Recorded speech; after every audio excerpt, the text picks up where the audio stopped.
are you? Good to see you. Thank you. You ready to go over this 360 review? I am. Interested. How's your day going so far? So far, so good. Yeah. Looking forward to this. Good. Glad it's Friday. Anticipating. Oh, thank goodness, right? It's been a long week. So tell me, before we get started into kind of the results of the 360, the leadership review, what were your feelings kind of overall as a company, and why we were asked to do this, and kind of what your feelings were and expectations of what you would find out? I mean, I guess I have two different perspectives. I have that kind of internal HR perspective and then like my personal one. Obviously, from a personal level, I'm interested to see like where I do have misconceptions or I'm not as self-aware as maybe I thought I was. And then I think from a company perspective, I'm really excited because I think it's a really great development tool. And I think that when I first joined the company, from what I saw, there wasn't as much kind of, I guess, direct feedback or like documented official feedback, and it was more verbal. So I was excited for us to at least get started with a process like this. Very good. And that was, one of the questions that I got from a lot of both my direct reports and, folks on site was, well, what are we going to do with this? Like, what does this really mean? And what is, is this part of our raise? Is this part of our, our overall performance? And to me, just like you said, this is really about self-awareness and what do other people see in us, strengths, blind spots, and things like that, that really kind of can help us grow and decide to give us a path of things that we need to work on and things that we're, good at or great at that we don't even think about on most occasions, which is, what those hidden strengths are. So I wanted to, I wanted to kind of go over this with you in depth, give you a chance to kind of look at it, ask questions. This is a very open conversation. Nothing's off the table. Any question that you want is, again, it's about the honest feedback and the collaborations and being able to understand kind of where everyone was coming from and how they see you in your position and your position of authority, as well as your direct reports and then, of course, the executive team. So, direct report, singular. Well, next year you'll have two. So, did you understand, of course, being in HR, did you understand that there are the 5 different sections of regarding what what the actual course is going to look at between your blind spots and your hidden strengths? Okay, great. So if you had any questions, if you want to go over any of that, let me know. But this was interesting that, of course, you reviewed, you had 1 manager, 5 peers, and then, of course, Michelle, 1 direct report. Right. So I'm glad that hers are actually hidden in. You don't want to know exactly what Michelle was saying, but it is interesting to see. It's not hidden either. No, we both know that. Love you, Alex. Anyway, so I wanted to go over some of the first ones. What I do think is the most interesting page, at least what I found from the 360 review, is the dashboard. And the dashboard kind of gives you a global overview of how you see yourself and how others see you. So this to me is the most powerful page in just kind of assessing where, sometimes we're harder on ourselves than others, and sometimes we also think more of ourselves than others do. So just kind of going through and glancing through this, is anything, jumping out at you? I mean, I think I'm just noticing that there's a few that for sure I can clearly see I rated above. I think it's like maybe 4 of them, and then the remainder it looks like I was either on par or a little lower than my peers or the people doing the review. So I think that's pretty fair. I'm actually happy to see that I didn't think too highly of myself or anything, and there was only those couple, like 3 or 4. So I'm just interested to see what people thought of those in particular, and maybe why there was a discrepancy. And I think, you're right on par. This is actually, to me, this is really impressive, because I know that there's been some that are, a little bit further to the right and some that are a little bit tougher on themselves. So interesting that you seem to be, very in line, almost, identical with where others see you. So I think that's, a great show for, what you see as yourself. And right there. That is your win. You did get the win on that one. Okay. So we'll kind of leave this one out to go through. So on, the top items of things that people did find, your biggest strengths, strategizing from your manager's perspective was, of course, one of the things that you get the highest scores on. And, I think that all of us would resound, even from the peers' perspective. We are so close to where the manager puts you that I think, again, that goes back to, looking at this and seeing that you're really in line with exactly what your abilities are and the way that the company sees you. Okay. So I do think that, for a lot of these are right on target with what you've got. Driving efficiency is, I think, one of your biggest, the best things that you do for the company, because especially in HR and trying to get everyone on task with where we're supposed to be, that's a big job, but I do think that that is one of your biggest strengths. On the bottom side of where the peers were rating you, is there anything that steps out, in this as far as where you think that? I mean, I'm excited to see that one, acts with courage. Yeah. I think that's something I've always thought that it was one of my strengths, and I was happy to. You definitely think it's one of your strengths. Right, but I mean, I'm happy to see that, like, my manager thinks so and my peers think so. I mean, something there's a difference between just thinking it and, like, having it be recognized, so I guess that makes me happy. What is interesting to me between the manager and the peers is what the manager says is, you express your ideas and opinions with confidence, but what your peers see as acting as courage is advocates for the team. So interesting that it's kind of on both sides. Yeah. More of a complete package, which, in my eyes, as somebody who manages people, this is what I see as well, is establishing, is expressing your ideas with the confidence and understanding that you are the HR expert and your opinion matters, and we're all here to listen to that. So I do think that that's a good one. Okay. Adaptable is another good one. I do think that especially in a young company, you being able to, switch and move and change and go with the flow and also put your foot down in a lot of ways is a big thing that is a big plus for the company. So, these are the fun ones. These are the easy ones, the top ones. I'm more interested in the others anyway, so you don't have to sugarcoat. But before we do, let's go ahead and look at the top items from Michelle. And again, I think this is a lot that takes accountability. To me, that's what I want my teams to understand, and so I think that that's a very powerful one to for her to hold so highly, that she really feels that you hold everything that you do with the highest accountability, with integrity, and also developing others. That's a big one for having your direct report say. So all right, so on to the bad ones, but these again, they're not bad. I think what's interesting is that these are all, just like we've talked about before, these are all learning opportunities and areas that we can always improve. Yeah, that's what I'm interested in hearing. So, can you believe how tough Alex is on us? No, it's good though. I think he's trying to, make it, like I said, I think when I was giving my feedback, I think you have to, especially as a manager, like create that clear line, that definitive, not just, in the middle of the road. Like it has to be extremes. So I think that makes the most sense. So on his, developing others, which I think is always something that, maybe sometimes the manager doesn't see. Knows when to delegate. And why do you think that is? Do you think that's I have trust issues. Do you think that's just, that's true. That's my life. Do you life. think that there's things that maybe Alex doesn't see you do, that others do? Because I do think what's interesting is that, even though on the peer side, where, you have where maybe they said that was one of the lower things that you see yourself, there is a pretty big jump between 2, 8, and 1 as far as what Alex sees compared to the peers. So maybe there's something that we're seeing that he's not, do you think?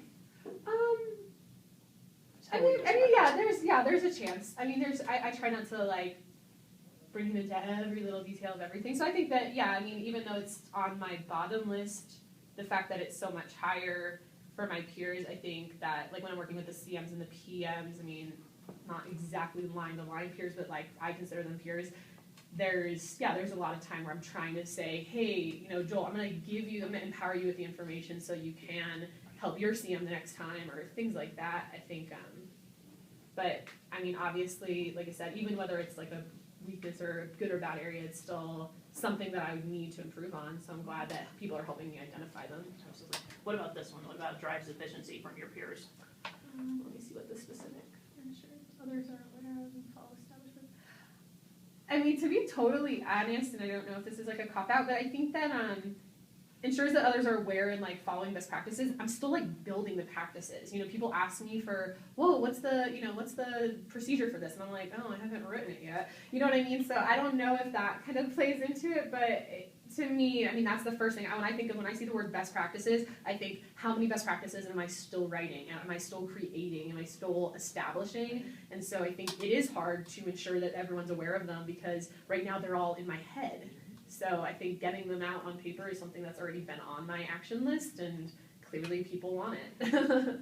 They do. And from my perspective, as one of your peers, I think, you also have one of the toughest jobs in the company. Like Mm-hmm. HR is so black and white, and That's everything hard. has to be followed by procedure, that in a world of operations where we're putting out fires on a daily basis, you're usually stopping and saying, hang on, you have to fill out the paperwork to do this and this. And I think that sometimes, having a little bit more flexibility to continue to drive the efficiency and be able to work through those problems with the operations teams will help kind of change this attitude that you are trying to make our lives easier, like slowing down the process of hiring, yeah. right? That was a problem, so we decided on a way that would, help both sides out to drive efficiency still, but also get us both what we wanted, which was a better program, not having people show up on site. So I think that that's definitely something that. Clearly I need to delegate. Which I already knew. Yeah. Now I have more people to delegate to. But it's true. You have a small team, but it's also, in my eyes, it's also delegating to the operations team some things that are not as, maybe as you'd want them to. Mm-hmm. And hopefully, just like we had with the other day with our miscommunication, Mm-hmm. hopefully we'll be able to start to figure out what would help both sides. Right. Because it is. It's as important to me as it is to you to make sure that people are doing things correctly. But when it is an HR function, I want to understand what my role is in it, as well as the operations team, and then be able to kind of foster that relationship and give you a better platform to, to broadcast it and Right. hopefully get better buy-in. Right. So sometimes I think it's, delegation is definitely a big one, but, again, with your strengths of being confident in your presentation, stand behind what you believe. Same way. So, any other questions on your bottom front from yours? I mean, think I that your don't. Yeah. flexibility is interesting. Yeah. I mean, I'm curious if you have any specific examples from your own perspective of the resilience factor, like having a positive attitude when conflict or responding flexibly. Absolutely. So in my perspective, and again, I do think that you have one of the tougher jobs that is not allowed to be as flexible as everyone else's.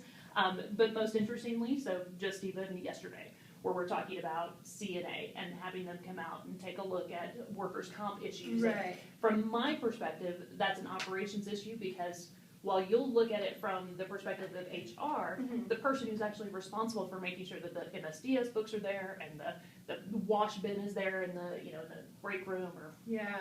so forth, falls into operations. Right. So it's really a crossover of understanding what your needs are, and then also understanding that the operations side really has to be responsible because you don't have the ability to task the operations team and hold them accountable the same way that I do, or the same way that one of the PMs or the CMs do. Mhm. So I think in some respects there's the chance where you feel it's a very big company initiative, where I see it as a day-to-day operations. And only, again, because we're a young company and we just don't have those procedures set up. And so it's kind of one of those things where I think if we teamed up in a different way, like instead of taking Austin, let's take ASL right down the street. Unfortunately, right? I didn't have that option. They only offer it for Texas. So. Okay. Okay, and maybe it's one of those things where Yeah, we they do have it- it here for sure. Right. Absolutely. But maybe what we do is, you send operations down on one of our trips that we're not costing the company more money. We'll get the operations side, we'll come back and take a look at it at ASL, and then let you kind of understand from your perspective what we can do as a team to mitigate workers' comp issues. Because to me, it's a bigger issue on the actual safety of our employees, and do we actually have the right stuff so that if OSHA showed up, who are they gonna hold responsible? HR? No. Well, it's just Yeah. Right, but it's all part of Yeah. the bigger picture of safety and workers' comp, and do we have the right stuff in place? So, in that, to me, Okay. that would be one of the areas that I would say, is part of being flexible. Yeah, I'm And pretty headstrong. It's okay. I can say it. I know it. that's okay. And it's interesting, even in conversations that I have with my team, when we have to focus on other teams, like getting pieces of information from other teams, and when Jason Luker looks at our reports and he's like, why are you guys not making better decisions on marketing? Well, it's still operations. Yeah. Like operations drives this company. It's not that, we're more important than any other department, but those residents are the reasons that we have paychecks. So kind of always being flexible to supporting operations is definitely what we want from the operations side. But we do appreciate HR and we couldn't do it without you. So what about supporting open and honest feedback from your manager. How do you feel about that one?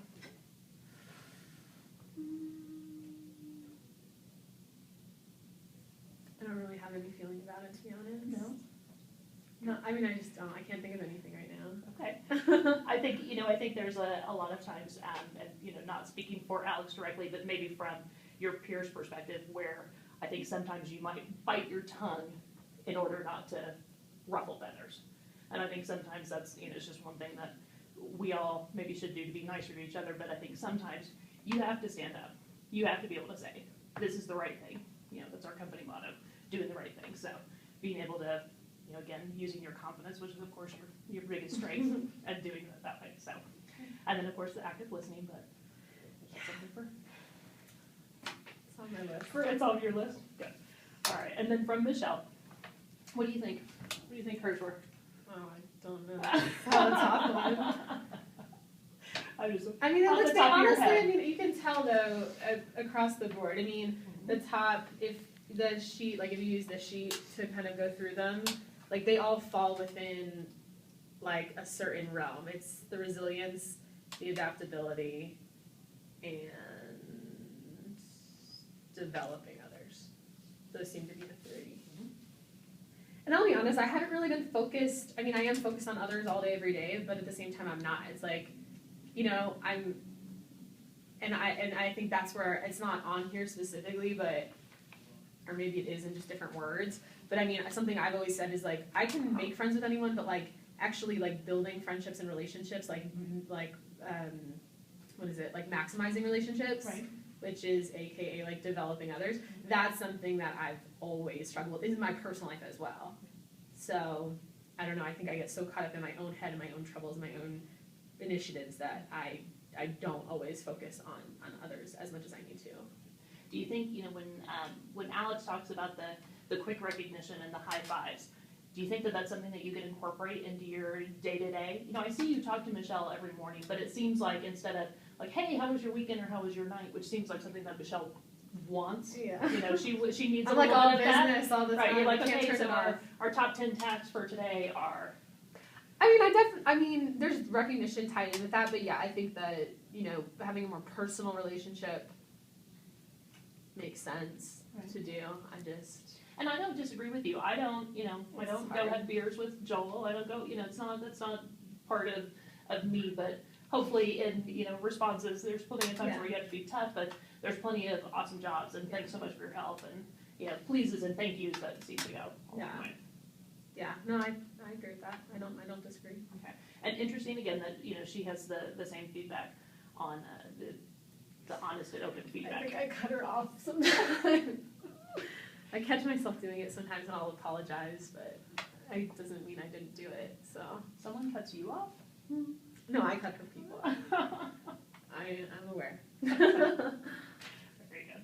I think, again, I think that these are all, none of them stood out as, a negative or anything, but, definitely twos and threes twos and threes are not terrible, and Right. again, always something that we have to be able to work on and work with, so. All right. These are the ones that I thought were most interesting to me, the hidden strengths and the blind spots. Of course, your hidden strengths are things that you're not always aware of, and maybe it's something more of your subconscious, and then of course a blind spot, just like driving in the car, totally not aware of, and think that you do awesome, and maybe others don't see it as well. So on the hidden strengths, I think, one of the ones that is interesting to me is, even though we talked about, having the honest and open communication, the one that comes back is being able to build talent. So to me, it's kind of a crossover where maybe it's not, the feeling isn't coming across, but you are building stronger employees. You're building a stronger team for the company. Leveraging change, again, something that I think is just, one of those things that you are probably strongest at in making sure that we are doing the right thing as a young company and putting in place the processes to make sure that happens. Any of these, stand out to you? I mean, I'm happy to see that, I guess, is, in comparison to like, what is it, developing others. I mean, I guess, like you said, my focus is always like business. So like, maybe I'm not developing others personally or relationships personally, but if I'm building talent, I guess I am accomplishing what my focus is.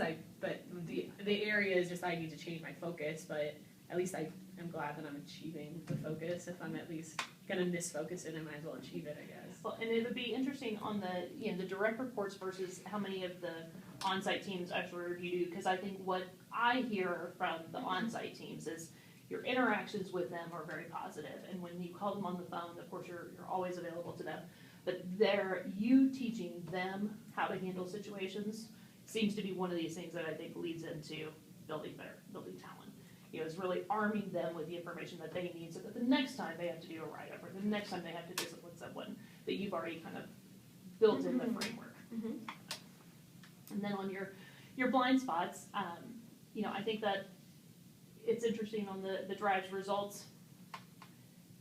Do you feel like, out of everything that you've done, you've accomplished a lot in the year's time?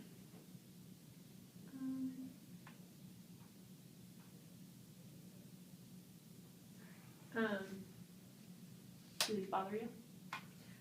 No, I'm trying to remember because it's all based off of frequency. So I was trying to remember what. She's so HR. Oh, no. You know what I mean? Like, oh, here it is.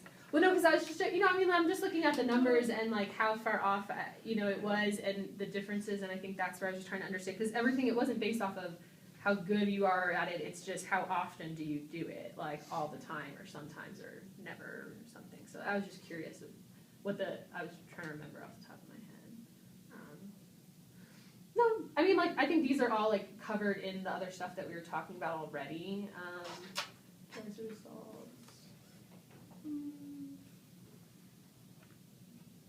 Yeah, I guess I just, exactly. I thought that I was doing it more frequently and I'm not doing it as frequently. So I'm doing it, I'm just not doing it as frequently. So yeah, I'm glad to know what they are so I can do them as frequently as I thought I already was, and like more. Do you think that there's, besides just frequency, is there a better way for you to communicate things that you are creating results in? So you think that there's something that you need to do to actually show the team what you're doing? Oh, yeah, I think this is what we already talked about, is just like having the right tools and using the right tools at the right time in the right way. And I don't think that I've necessarily always had that. It's been like me against the world trying to like push and shove and ask and tell and yeah, I think that driving results will be a lot easier with a certain structure of people and support and whatnot, and using our chain of command more accurately, and like all of those things I think are gonna help me drive home what I'm working on, because I have it there, but it's just driving it is difficult right now. So I don't disagree with this at all. I think it's definitely an area to think about and to work on and to focus on. And like we talked about, I think you're absolutely right. Not even using just your chain of command, but building a stronger rapport with a few of us that can help to take things from the bottom, get them out on site, and getting them follow up and follow through. Because the hardest part of the operation side is you roll something out, and if you don't follow up, it will never. Yeah, it's just like an email that goes into cyberspace right now. Right. And I think we've talked about that too. Like trying to roll something out over email, we will never be. Yeah. No, I definitely need to change my strategy, and that's what people are telling me. Like I need to change my strategy. So that's good to know. Absolutely. All right. So then we break it down to the differences in the actual results of how they actually broke down, and on the taking accountability, where your self-awareness was compared with your peers and your managers. And again, this is really just kind of reiterating, like you were saying, more on the, how consistent is it, how often are you doing these things. So, anything that steps out on these? No, these both fall under drives results, which we just saw on the, what's it called? On the hidden thing, so. It's very odd to have someone leading the conversation that's the HR person. I'll tell you that. I'm sorry. I'm just kidding. No, this is great information for me because I don't, these on a totally different realm than I do. So this is a good information. Analyzing them as I go. Analyzing. No, like I said, it doesn't surprise me. And yeah, the numbers are, no, it doesn't surprise me. I'm trying to think if there's, and they both, so clearly it's like the takes accountability. I guess that is like interesting, just how it falls. Like taking accountability, I think showed up as like a strength, but then it's also like a blind spot at the same time. No, I mean, I don't find anything like significantly jumping out at me as like question or concern or anything like that. I mean, this is just going over everything we've already gone over, so. You just took control of Don't touch my papers. I told you, I'm just bad at auditory, like I need to physically see it and read it to comprehend. Well, that's good, and that's why I think, always kind of lead back to the dashboard is always a good one, just to be able to kind of, because I think these are interesting, and it just breaks down every single thing that we've talked about. Is there anything that you think that if we were to set a plan today of areas of what you need to improve, what would be your number one thing to improve on? I mean, number one, I have to rank them. No, I just have a list. I don't know if I rank them in terms of specifics, but I mean, it's clear. Like I said, it's the, more active listening, more allowing for people to give me feedback, being less controlling, being more trusting, choosing more effective paths of driving the initiatives that I create. I think those are, that to me is the overall, I guess, to be honest, because this is all, like, none of it surprises me and none of it's news to me, I guess I would like more specific examples of what you see, like, just using, even if it's, like, specifically the blind spots or specifically the kind of opportunity areas, like, more specifics, like, how, from your perspective, could I, like, an action plan? You know what I mean? Not that I mean that you need to, like, create the whole thing for me. That's okay. But, like, I think that because it's not news to me and because it's things that I've known I need to work on for a while, and clearly I'm not yet improving to the point where I want to improve, Right. like, maybe I need some help with the action items. I think that's totally fair, and I think that, I'm more than willing to give you the broad basics. So I think, from your number one, so if yours are about driving results and being better at, taking the accountability or showing the initiative, what do you think your number one goal is?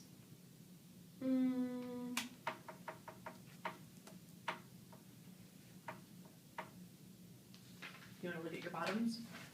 Mm-hmm. I think the feedback one is the one that's standing out to me the most, because in my particular job, like, if I'm not listening and I'm not hearing what people have to say, I can't help them effectively. Sure. So I would say then just the listening, like, being adaptable, allowing for the open and honest feedback. Right. And I would be my number one. Right, and I would 100% agree. And just like we've talked about before, a specific example to me of your lack of active listening is, again, you're selling. Give me the one point that you want to sell me on, because 9 times out of 10 we're on the same page. Right. It's not like I'm like, oh gosh, no, we're not doing this. Human resources wise, I know the rules and regulations and have been around long enough. What I think you need to do is sell it, stop, let someone else give their opinion, but then you don't have to sell me again 5 times. Your word is strong enough to give it once. Okay. And we'll believe you. Oh, I'll believe you if you tell me that, but nobody's ever said that to me, so I'm always assumed, like, they're just giving me blank stares, so I'm assuming I have to say it again, because it's like I'm not getting through or something. Well, and sometimes I think the great thing is, I don't ever want it to be demeaning, but does that make sense to you? That's what I always ask say. you, do you understand? I mean, sometimes you have to do that to make sure that your point has gotten across the exact way that you want it to, and making sure that the other person truly understands. Or, there's always one of, okay, repeat it back to me the way that you think it is. So using those, and I know sometimes it feels awkward, but you could say that to any of us, in this room or in this company, and get their buy-in, because you have 7 years of HR experience, 6 years of HR experience. We believe you. You're in the position because of what it is. So I think, again, use your confidence in this section. Right. You won't feel like you're being cut off, and you'll get your point across and hopefully be able to move things faster through the system. Sounds good. Okay. What about number 2? I think just the kind of, like, again, it's not these specific words, but just the overall idea of maximizing relationships. I would say that. Yeah.